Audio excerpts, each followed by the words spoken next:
You're alone, and that's your superpower. Maybe you're in a new city. Maybe you just went through a breakup. Maybe everyone else seems to have their people and you're sitting there on a Friday night wondering what happened to yours. Keep your hand up. Keep it up. Look around this room. You are not alone in being alone. But here's what I want to talk to you about today. This is your season. Listen to me carefully.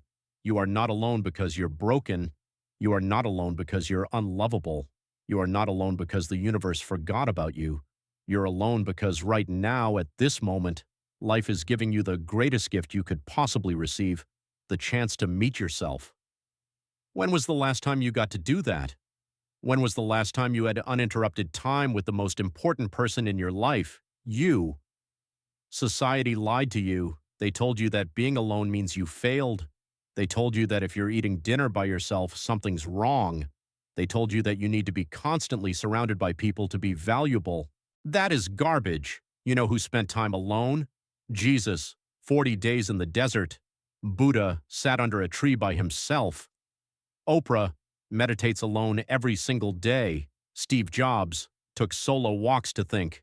J.K. Rowling wrote Harry Potter alone in a cafe. Every single person who changed the world had to get alone first to figure out who they were. Let me tell you about Mariah. 3 years ago, I met a woman named Maria. She came to one of my seminars sitting in the back row, arms crossed, looking like she wanted to be anywhere but there. After the event, she came up to me with tears in her eyes. She said, "I'm 34 years old. 6 months ago, my husband left me for someone else.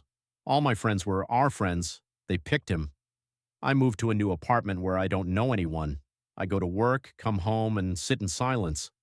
I haven't spoken to another human being outside of work in 3 weeks." She said, "I'm so alone. I'm starting to forget what my own voice sounds like." I looked at her and said, "Maria, what if I told you that 6 months from now you're going to thank that man for leaving?" She looked at me like I was crazy, but I gave her a challenge. I said, "For the next 30 days, I want you to take yourself on one date every week, just you. I want you to start one project, something you always wanted to do but he thought was silly, and I want you to journal every night about who you're discovering in the silence." You know what happened? Maria started taking salsa dancing classes, something her ex said was stupid. She started painting again, something she'd given up 10 years ago. She took herself to fancy restaurants with a book and owned it.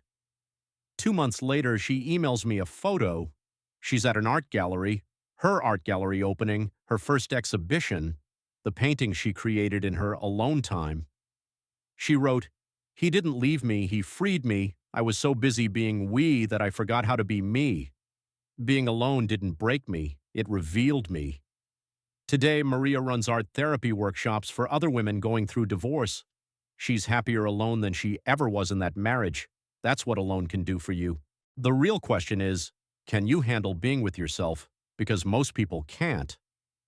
Most people are so afraid of their own thoughts that they scroll TikTok for 6 hours, binge Netflix until 3 a.m., stay in toxic relationships, party every weekend to avoid silence. They're running. Running from what? From the most powerful voice they'll ever hear, their own. Here's what I want you to do tonight when you go home to your empty apartment, when there's no one texting you back, when the silence feels so loud you can't stand it. I want you to sit in it, sit there and say, "Hello," and put your name. "I'm here. I'm listening. What do you need to tell me?" Because maybe, just maybe, you've been alone because you had something important to figure out that you couldn't hear with all the noise. 3 truths about being alone. Number 1, alone is where you build your foundation. You can't build a building on someone else's foundation. You can't build your life on someone else's validation. Being alone is like going to the gym for your soul. Every day you wake up and choose to keep going. That's a rep. Every night you make yourself a good meal. That's a rep. Every time you choose not to call that toxic ex. That's a rep. You're getting stronger. Can I get an amen? Number 2, alone is where you find your voice. When you're always surrounded by people, whose opinions are you listening to? When you're always trying to fit in, whose dreams are you chasing?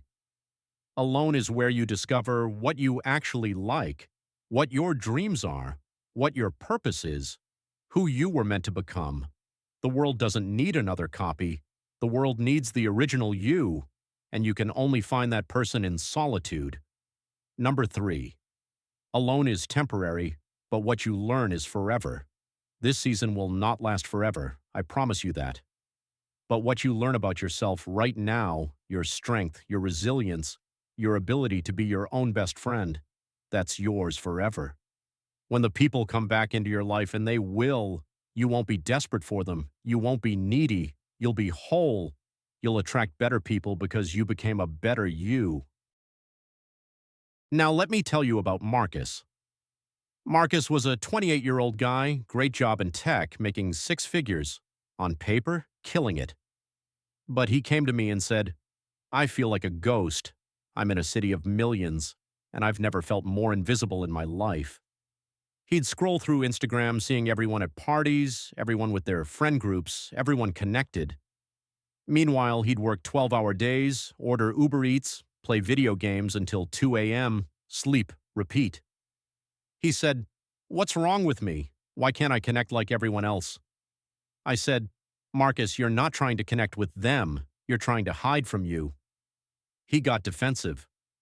What are you talking about? I want friends. I want a relationship. I said, okay, answer me this. When was the last time you did something alone that scared you? When was the last time you tried something new where you might look stupid? When was the last time you put yourself in a situation where you weren't in control? He couldn't answer, so I challenged him. I said, Marcus, for the next 60 days, you're going to do something terrifying. You're going to join things. Join a recreational sports league. You'll be terrible at first. Who cares? Join a book club, even if you hate reading. Take an improv class, especially because it scares you. Volunteer at a soup kitchen on weekends. But here's the catch. You're going to do all of this alone. No safety net, no wingman, just you showing up as you. Marcus was terrified. But you know what? He did it. The first month? Brutal. He felt awkward. He wanted to quit. He almost did. But then something shifted. At his volleyball league, he started joking around with his team. They invited him for beers. At the book club, he met another guy who also worked in tech. They started a side project together. At improv class, he was terrible. But he laughed harder than he had in years. The other bad students became his crew. 6 months later, Marcus texts me a photo. He's at a beach house with 8 people, his new friends, all people he met by showing up alone. He wrote, I thought I was alone because no one wanted me. Truth is, I was alone because I was hiding. The moment I stepped into my aloneness, instead of running from it, I found my people. Marcus isn't married to some fairy tale ending. He still has nights alone, but now he chooses them because he learned that being comfortable alone made him magnetic to others. That's the power of owning your alone time, the alone challenge. For the next 30 days, I want you to do something radical. Fall in love with your alone time. Here's how.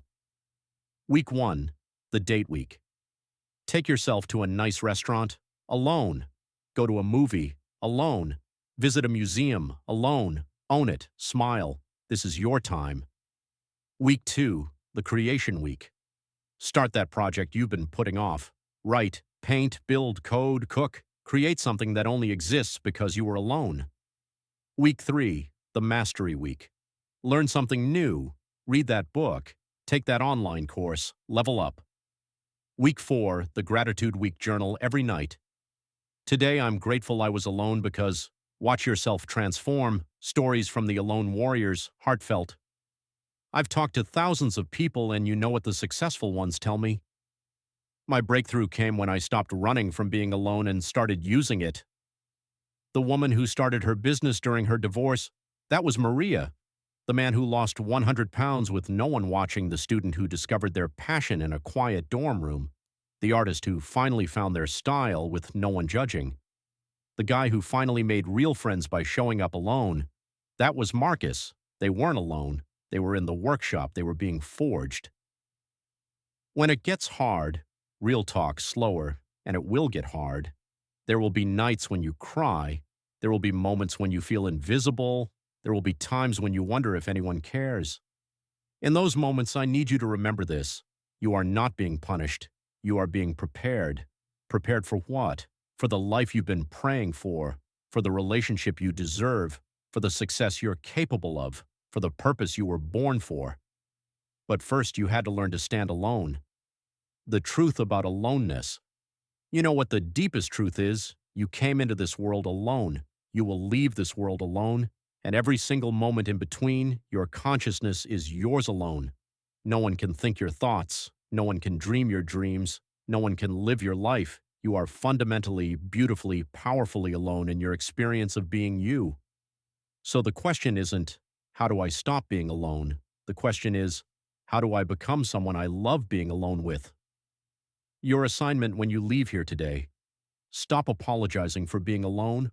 Stop pitying yourself for being alone. Stop hiding that you're alone. Start celebrating this sacred time, using this time to build, becoming the person you were meant to be. The closing. You're alone, and I'm not going to lie to you and say it doesn't hurt sometimes, but I'm also not going to let you waste this gift. Because one day, soon, you're going to look back on this time and say, that was when I found myself. That was when I got strong. That was when I learned I didn't need anyone to be whole. That was when I became unstoppable, just like Maria, just like Marcus, just like the thousands of people who turned their loneliest season into their greatest breakthrough. The final word: you're alone, but you're not lost. You're not forgotten. You're not less than. You're in your chrysalis. You're becoming your butterfly. And when you emerge, when, not if, the world better watch out. Because here comes someone who learned to be whole all by themselves.